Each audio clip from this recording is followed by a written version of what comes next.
Welcome to the CAP, where we are here to speak with college reps and other professionals in the field of college admissions to help answer all your questions and guide you through every step of the process. So if you're serious about college admissions, you've come to the right place. Are you ready? Let's talk about it. And now, here's your host, Dr. John Durante. Welcome to the CAP, the College Admissions Process Podcast. I am your host, John Durante, and I am here to introduce you to college admissions representatives and other professionals in the field of college admissions.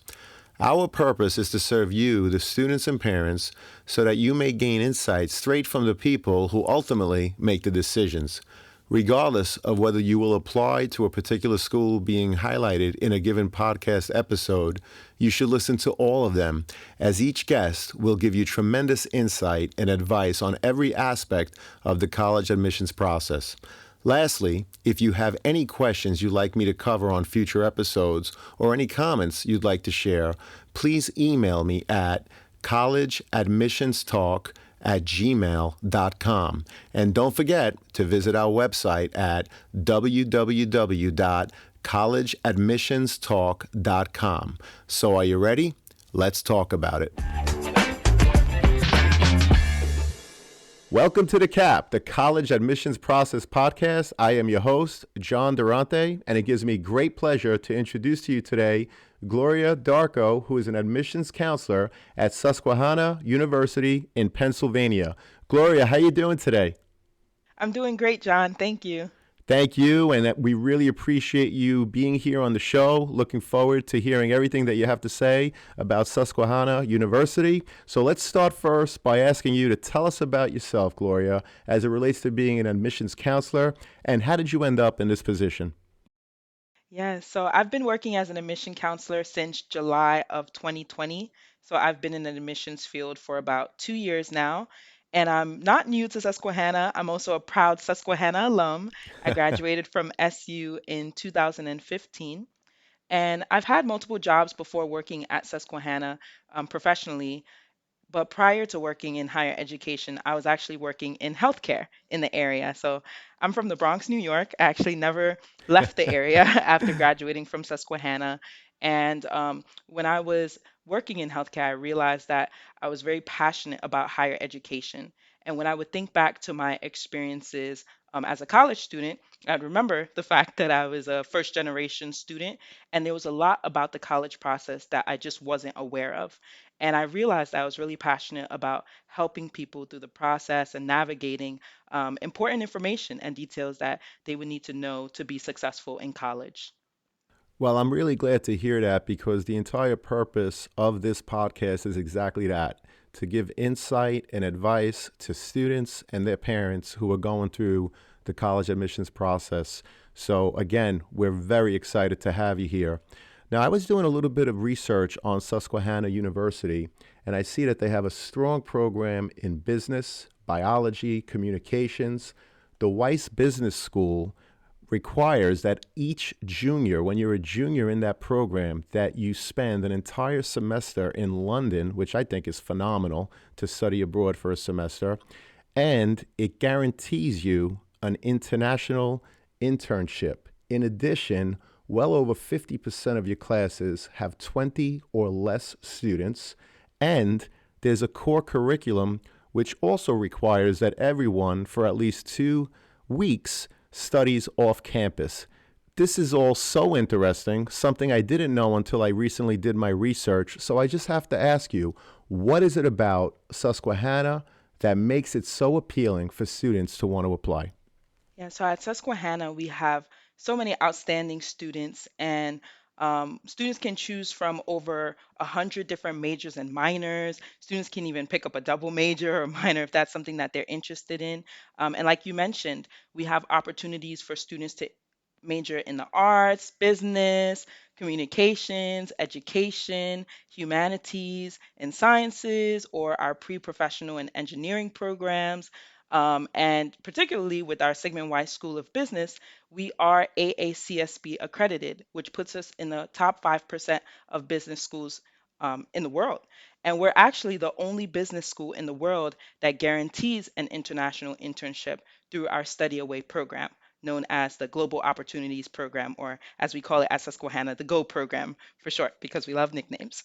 Um, and something that's a huge highlight about the Global Opportunities Program is that every single student who attends Susquehanna will have the opportunity to study away somewhere. So students will participate in a cross-cultural travel immersion program where they can study away in any country. So students can participate in our Go Short program, Go Long program, or Go Your Own Way.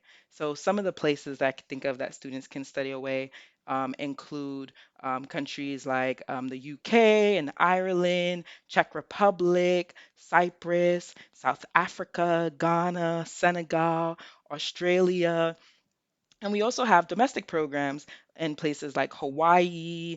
We also have some Go Short programs in Washington, D.C. and New Orleans, which are more service-based trips.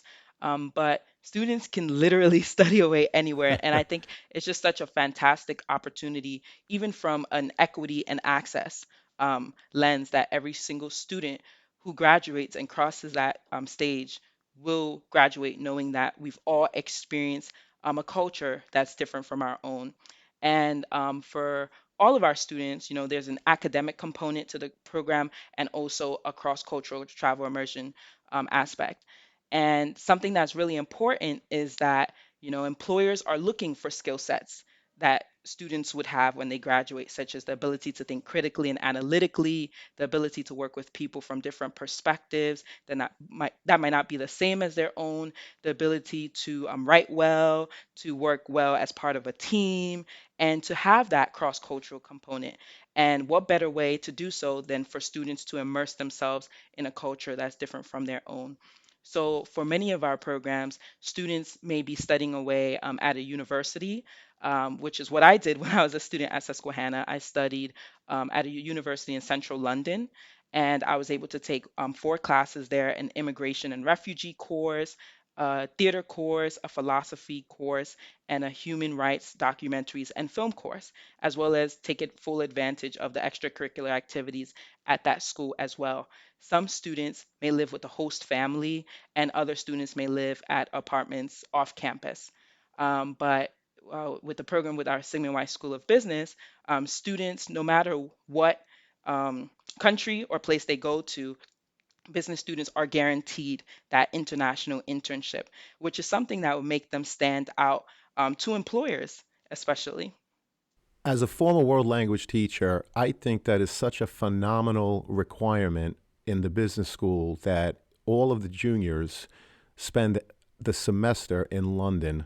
Again, like you said, learning another culture, getting out of the United States and seeing a whole new world in Europe, obviously, but also the fact that you give them the guarantee of an international internship is really just such a wonderful idea. As the world becomes smaller and smaller, obviously with technology, I just think that is amazing in terms of creating well rounded individuals that are ultimately going to lead in the future. So that's fantastic. Thank you so much for sharing that information. I find it fascinating. How many applications do you review a year, and do you represent a specific region? Yes, so my primary recruitment territory is New York.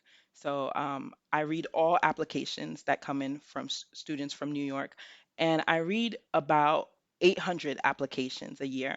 Wow, that's a lot of applications. Yeah. And are you a team of one, or are there other people on your team? So no, I am not a team of one, thankfully. I have some amazing colleagues who are also counselors that I work with, and they also evaluate applications from their respective territories as well. Fantastic. And so let's talk about the freshman class. What is the average profile of the current freshman class in terms of GPA and any other information that you collect, such as SAT or ACT scores? So our average GPA at Susquehanna is a 3.6, and our average SAT score is around a 1200, and for ACTs, it's a 26. We don't have a published minimum GPA or test score because we believe in a holistic review process, which essentially means that we take everything into consideration. So we want to take into consideration students' individual circumstances and sometimes community disruptions that happen, such as COVID, which has affected um, many students' academic success and other situations that might not be indicated simply based on their grade. And do you use the student's high school GPA as indicated on their transcript, or do you recalculate their GPA using your own metric? So we do take into consideration the weighted GPA that the school provides. That's what we look at if it's on a 4.0 scale. But if it is not on a 4.0 scale, then we will recalculate it. I know that Susquehanna is test optional. However, if a student doesn't choose to submit the SAT or ACT score, how will that affect them in terms of merit based scholarships? Great question. So, yes, Susquehanna is test score optional. Unfortunately, we've been test score optional for over 20 years. So we are certainly not new to this process of So being. you're used to it. Yes, we're definitely used to students having the option to decide whether they want to submit their scores or not. And if a student doesn't chooses not to submit their SAT or ACT scores, that is not held against them. So if a student is applying to Susquehanna, if they're admitted to the university, they're automatically considered for merit scholarship awards. So we do take SAT and ACT scores into consideration if they choose to submit that, but if not, then we primarily look at their GPA. Understood, and thank you for that explanation. How important are students' courses in progress and grades in their senior year? And why would you request to see a student's mid-year grades before issuing a decision? Students' courses and progress in their senior year is very important. And, sometimes there may be students who think that because they've been accepted to a college that they can slack and not really put their full or best effort into their senior year. But we absolutely do look at senior year grades. Um, well, students will have to submit their senior year grades also, and we want to make sure that they're academically successful in their senior year as well. And we would request to see a student's mid-year grades before issuing a decision in the circumstance that, there's maybe a downward trend in their grades or they did really well, maybe during their 10th or 11th year, but they didn't do so well their ninth year, or has as COVID has shown, some students haven't done well in their junior year, but prior to COVID, they were really successful. And so things such as remote learning, which has definitely impacted a lot of students' academic success in high school, is taken into consideration. So we would look at mid-year grades from senior year to see if there was an upward trend since then. Right. So again, it's a reminder to students to keep putting your best foot forward, not only in ninth, 10th, and 11th, but of course in that senior year. So thank you so much for that, Gloria. I really appreciate it. And I know that you said you read a lot of applications, and within those applications, of course, are the college essays. Could you share any examples of an essay or two that you thought was just a great example of what a student should write about? Yes. So we do not require students to submit an essay as part of the application, but for students who choose to submit an essay, just because there are students who still want to express themselves or a situation or explain something, the essays that have definitely stood out to me were ones where I felt like I got to really know the student beyond their grades. So there are some students who may submit essays based on some of the extracurricular activities they were involved in high school or the things they enjoyed. Or some students might share things about their upbringing or their family or aspects of themselves that I wouldn't be able to see just by looking at their transcript. And I would say, those are the ones that have definitely stuck in my mind in a lot of ways, just because it's like, oh, wow, I can't wait to meet this student, is the thought process that I would have.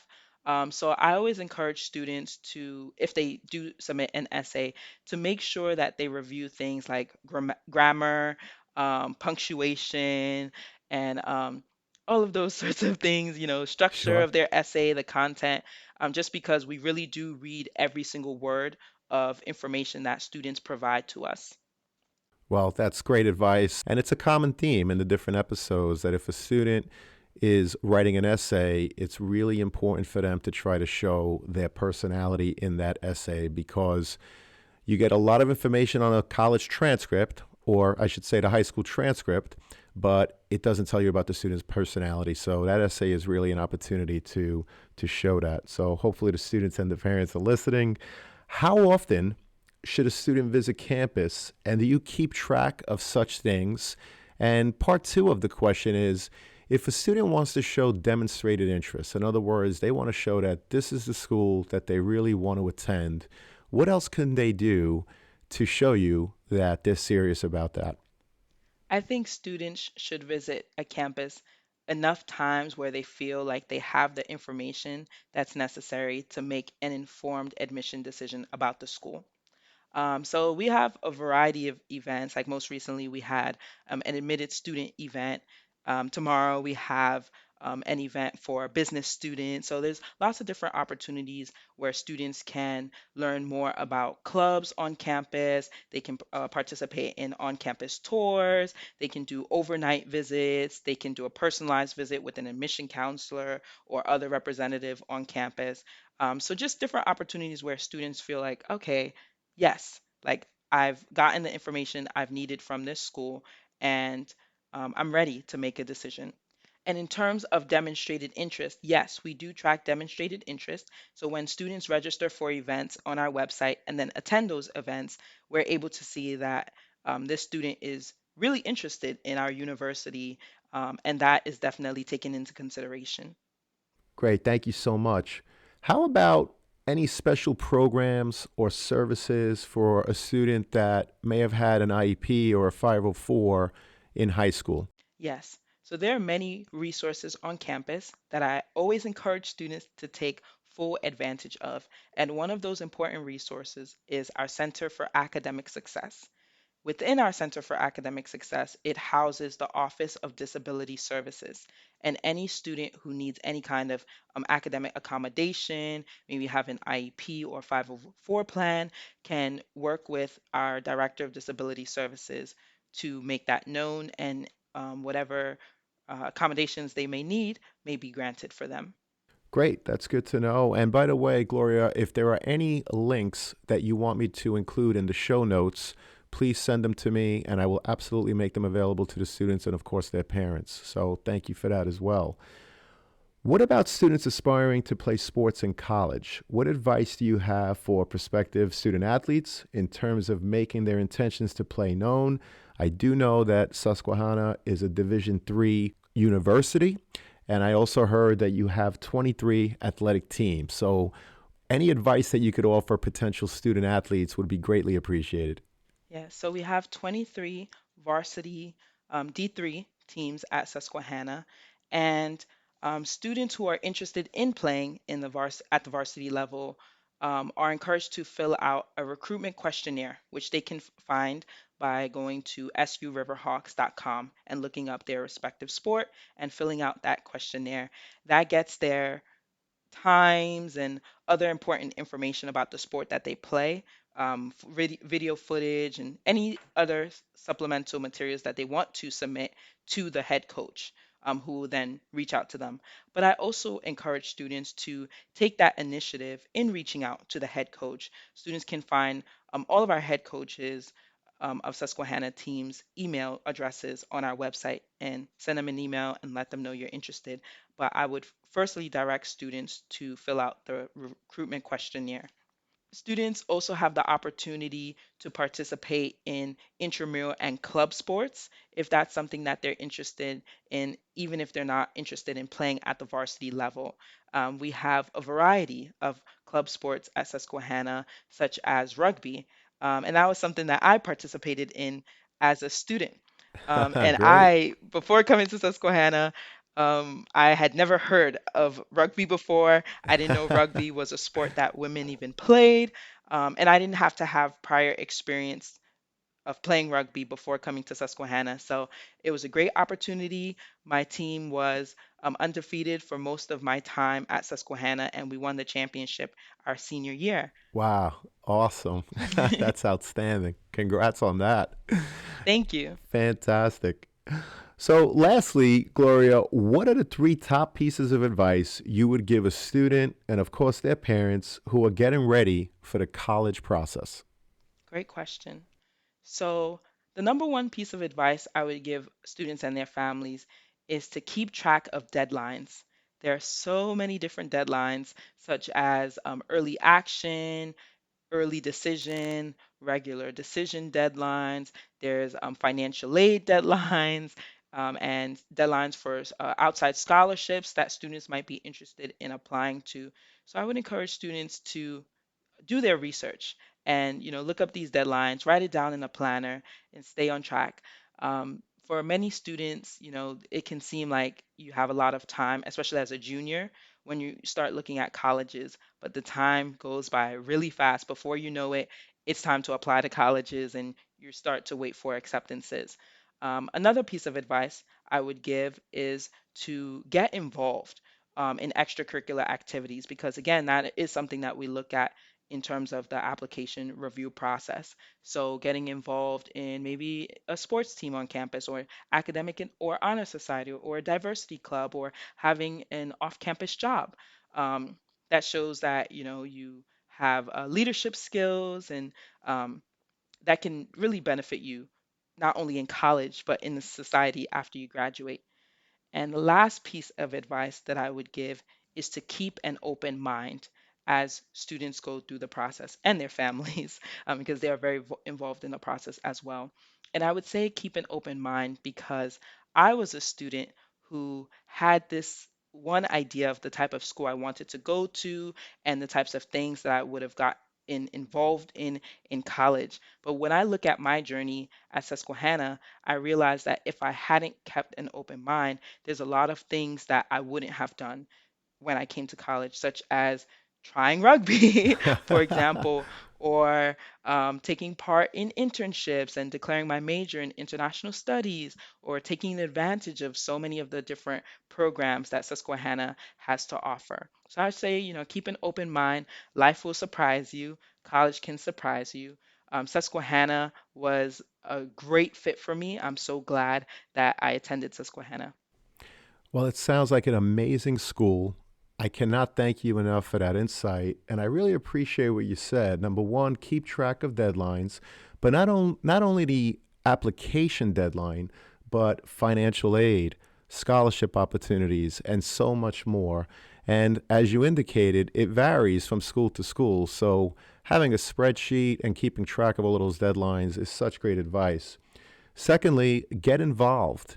Get involved, students, in your high schools, whether it's like Gloria said, with a diversity club, athletics, the arts, whatever interests you, because that too will show your personality. Just like an essay can show your personality, the list of activities that you partake in during your 4 years of high school also gives a window into who you are as a person, which is very important as part of the college application process. And lastly, I love the idea of keeping an open mind. And I'll tell a brief story of my own daughter who initially thought she was going to go to a really big rah-rah school. And dad was actually excited because I was actually looking forward to going to some of the football games. But the point being, we visited a lot of schools. And through that journey, my daughter, and I'm just giving some personal information here, she went from thinking that she wanted to go to a school that was 6 hours away, a big rah-rah school. She realized she didn't want to be in a big city. She wanted to be in a suburb. She wanted to be within 2 hours from home. And most importantly for her, she wanted a smaller school. She wanted a school where she didn't feel that she would be lost. She loves the intimacy of meeting her professors and not only working with them, but getting to know them intimately. And Susquehanna, with over 50% of your classes with 20 or less students, sounds like that's the kind of school which would have been perfect for my own child. So it goes back to what you said in terms of just having an open mind. Sometimes students think they want to go to a certain school because perhaps their friends are applying to those schools, but it's really important to speak to your family, talk about the finances, what you can and can't afford, talk about whether you want to take an airplane ride to college or if you want to be driving distance, and how far is that driving distance? Do you want to be within 2 hours like my own daughter? Or are you okay with driving 6 hours away? The beauty is that there's no one answer, which is why there are well over 3,000 colleges and university within the United States alone. So Gloria, your advice, your insight is so appreciated, and I'm so excited because I know that these conversations are helping so many students and their parents, and I really just want to thank you for being here and for all of your insight and your advice. We really appreciate it. Thank you so much, John. I'm so glad you gave me this opportunity to share more about Susquehanna with everyone. Thank you.